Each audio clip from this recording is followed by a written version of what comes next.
അയാൾ പറഞ്ഞല്ലോ ഞങ്ങളുടെ തറവാട്ടിലെ കാരണവരായിരുന്നു, ഞങ്ങളുടെ കോൺഗ്രസ് കുടുംബത്തിലെ എല്ലാവർക്കും പിതൃതുല്യനായിരുന്ന ഒരാളായിരുന്നു. എല്ലാത്തിൻ്റെയും അവസാനമാക്കുക അദ്ദേഹം പറഞ്ഞാൽ എല്ലാവരും കേൾക്കും. അവസാനം ഞാനെപ്പോഴും പറയും, നമ്മളൊരു തെറ്റ് ചെയ്താൽ അത് നമ്മളോട് പറയും നേരിട്ട്, പക്ഷെ നമ്മളെ വിഷമിപ്പിക്കാതെ പറയും. നമുക്കൊരു വിഷമമെന്ന് പറഞ്ഞാൽ നമ്മൾ ചെയ്ത തെറ്റ് നമ്മളോട് പറയും. അങ്ങനെ പറയാൻ അദ്ദേഹത്തിന് പറ്റുമായിരുന്നു. പിതാവിൻ്റെ സ്ഥാനത്ത് നിന്ന് ആണ് അദ്ദേഹം പെരുമാറിയിരുന്നത് എല്ലാവരോടും, എല്ലാ തലമുറയിൽപ്പെട്ട ആളുകളും. ഞങ്ങളോടൊക്കെ വളരെ വാത്സല്യമായിരുന്നു, ഭയങ്കര സ്നേഹമായിരുന്നു. ഞങ്ങൾ വിദ്യാർത്ഥി സംഘടനാ പ്രവർത്തകരായിരുന്ന കാലം മുതലേ അദ്ദേഹത്തിന് അറിയാം. എല്ലാവരും പ്രോത്സാഹിപ്പിക്കും, എല്ലാവരും ഇത് ചെയ്യും. ഞാൻ പ്രതിപക്ഷ നേതൃസ്ഥാനം ഏറ്റെടുത്തപ്പോഴും ആദ്യം കാണാൻ പോയത് അദ്ദേഹമാണ്. എല്ലാ വാത്സല്യവും പകർന്നു തന്നു. വിളിക്കും, ഫോണിൽ വിളിക്കുമ്പോൾ എല്ലാം പറയും, ചില കാര്യങ്ങൾ ഉപദേശം നൽകും. എല്ലാം സൗമ്യമായിട്ടാണ്, വളരെ പക്വതയോടുകൂടി സൗമ്യമായിട്ടാണ്. ഞാൻ ദേഷ്യപ്പെട്ട് ഇതിനെ കണ്ടിട്ടില്ല, അദ്ദേഹത്തിന് ദേഷ്യപ്പെടാൻ അറിയില്ല എന്നാണ് എനിക്ക് തോന്നുന്നത്.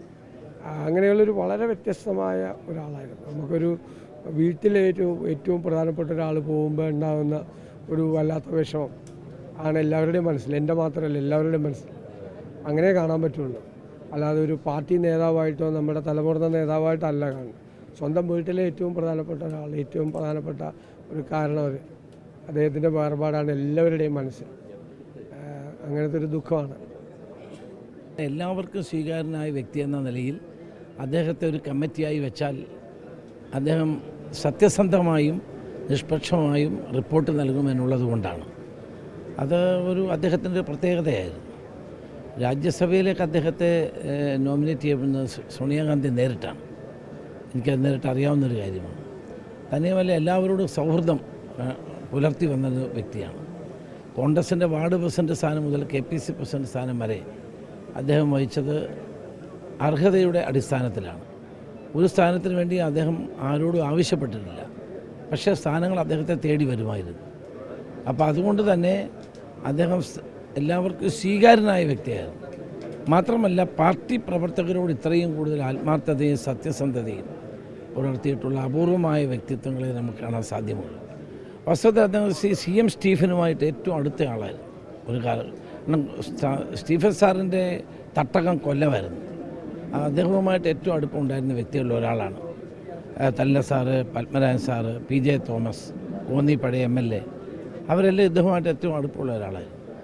അതോടൊപ്പം തന്നെ ലീഡറുമായിട്ടും ഏറ്റവും അടുപ്പമുള്ളതാണ്. അപ്പം ഞങ്ങളൊക്കെ വിദ്യാർത്ഥി KSU പ്രവർത്തന കാലഘട്ടം മുതൽ അദ്ദേഹവുമായിട്ട് ബന്ധമുണ്ട്. ഞങ്ങളോടൊക്കെ വലിയ സ്നേഹമായിരുന്നു അദ്ദേഹത്തിന്.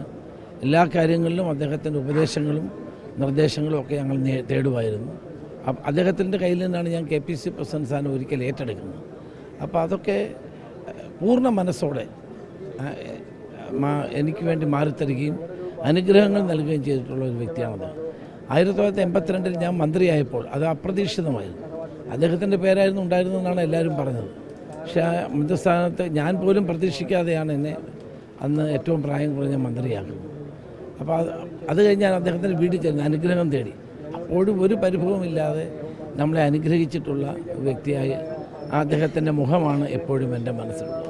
അപ്പോൾ പാർട്ടിക്കെന്നും ഒരു കരുത്തായിരുന്നു തെല്ല സാറ്, സൗമ്യ സാന്നിധ്യമായിരുന്നു. അത് ഇന്നും എന്നും അത് തുടരും എന്ന വിശ്വാസമാണ് എനിക്ക്.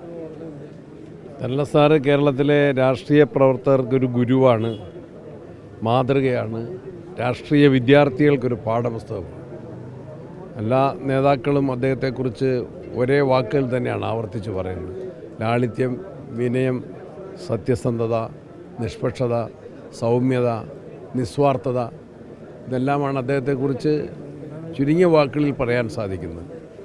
വാർഡ് കോൺഗ്രസ് കമ്മിറ്റി പ്രസിഡന്റ്, മണ്ഡലം കോൺഗ്രസ് കമ്മിറ്റി പ്രസിഡന്റ്, നിയോജകമണ്ഡലം Congress committee president, DCC president, KPCC general secretary, 2 തവണ KPCC പ്രസിഡന്റ്, അതിനിടയിൽ 2 തവണ MLA, രാജ്യസഭാ അംഗം, അങ്ങനെ വ്യത്യസ്ത തുറകളിൽ ഏറെ മാതൃകാപരമായ സേവനമാണ് തെന്നൽ സാറ് കേരളത്തിലെ കോൺഗ്രസിനും രാജ്യത്തെ കോൺഗ്രസിനും നൽകിയിട്ടുള്ളത്.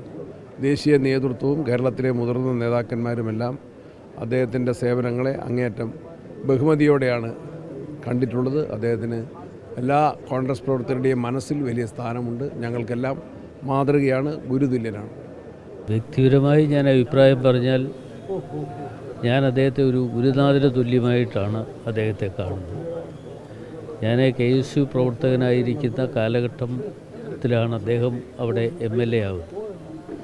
MLA ആയി ആ പ്രവർത്തനങ്ങൾ നടത്തുകയും അദ്ദേഹത്തോടൊപ്പം എല്ലായിടങ്ങളിലും ഓടി നടന്ന് അദ്ദേഹത്തിന് വേണ്ടി പ്രവർത്തിക്കാനുള്ള ഒരു മഹാഭാഗ്യം എന്നെ സംബന്ധിച്ചിടത്തോളം ലഭിച്ചിട്ടുണ്ട്.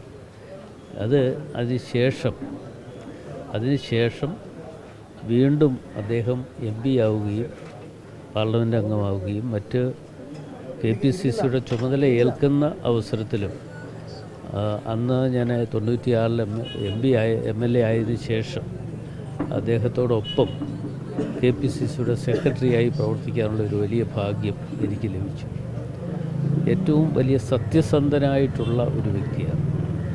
അദ്ദേഹത്തിൻ്റെ ആ സത്യസന്ധതയും മാനസികമായിട്ടുള്ള അടുപ്പവുമാണ് അദ്ദേഹത്തെ സംബന്ധിച്ചിടത്തോളം ഏറ്റവും വലിയ ഓർമ്മകളായി ഇന്നും എപ്പോഴും നിലനിൽക്കുന്നത്. ഈ കുടുംബവുമായിട്ട് അത്രമാത്രം ബന്ധമുണ്ടായിരുന്ന ഒരാളാണ്. ഞാനിവിടെ പലവട്ടം ഇവിടെ വരിക മാത്രമല്ല, അദ്ദേഹം MP ആയിരിക്കുന്ന സമയത്ത് എന്നെ ഇവിടേക്ക് വിളിച്ചിട്ട് പറഞ്ഞു, തനിക്ക് കോന്നി നിയോജകമണ്ഡലത്തിൽ ചെലവഴിക്കാൻ വേണ്ടി 30 ലക്ഷം രൂപ MP ഫണ്ടിൽ നിന്ന് ഞാൻ തരികയാണ് എന്ന് പറയും. സത്യത്തിൽ ആ 30 ലക്ഷം രൂപ അന്നത്തെ സമയത്ത് 96 ആ കാലഘട്ടത്തിൽ ഇന്നത്തെ ഒരു 3 കോടി രൂപയ്ക്ക് മുകളിൽ അതിൻ്റെ പ്രവർത്തനങ്ങൾ നടത്താൻ കഴിയും. സത്യത്തിൽ അതൊക്കെ ഒരു അനുഭവമാണ്. അതിനുശേഷം പലവട്ടം ഇവിടെ വന്ന് അദ്ദേഹത്തിൻ്റെ അനുഗ്രഹം വാങ്ങുവാനും മറ്റും എനിക്ക് കഴിഞ്ഞിട്ടുണ്ട്. മാത്രമല്ല, ഇന്നിപ്പോൾ UDF കൺവീനറായി ഞാൻ വരുന്ന അവസരത്തിൽ അദ്ദേഹത്തെ നേരിട്ട് വന്ന് കാണുന്നതിന് വേണ്ടി ഞാൻ ഇവിടെ വരാനിരിക്കുന്ന അവസരത്തിൽ അദ്ദേഹം ഹോസ്പിറ്റലിലാണെന്ന് അറിഞ്ഞു. അപ്പോൾ അദ്ദേഹത്തിൻ്റെ ബന്ധുക്കളും സ്വന്തക്കാരായിട്ടുള്ള ആളുകളും പറഞ്ഞു ഹോസ്പിറ്റലിൽ നിന്ന് വരട്ടെ എന്ന് പറഞ്ഞു. ഹോസ്പിറ്റലിൽ വന്നതിന് ശേഷം കാണുന്നതിന് വീണ്ടും ഞാൻ ശ്രമിച്ചപ്പോൾ അദ്ദേഹം പറഞ്ഞു എല്ലാ അനുഗ്രഹമുണ്ട് എന്ന് എന്നെ അറിയിക്കാൻ പറയുകയാണ് ചെയ്തത്. അപ്പോൾ ആ ഒരു സത്യത്തിന് അദ്ദേഹം കാണിച്ച ആ ഒരു വലിയ മനസ്സിനെ ഞാൻ എപ്പോഴും ഒരു വലിയ അവാർഡായിട്ട് കാണുകയാണ്. അദ്ദേഹം എന്നെ സംബന്ധിച്ചിടത്തോളം ഞാനതാണ് പറഞ്ഞത്, ഗുരുതുല്യനായിട്ടുള്ള ഒരു വ്യക്തിയായി ഞാൻ അദ്ദേഹത്തെ എപ്പോഴും കാണുന്നു.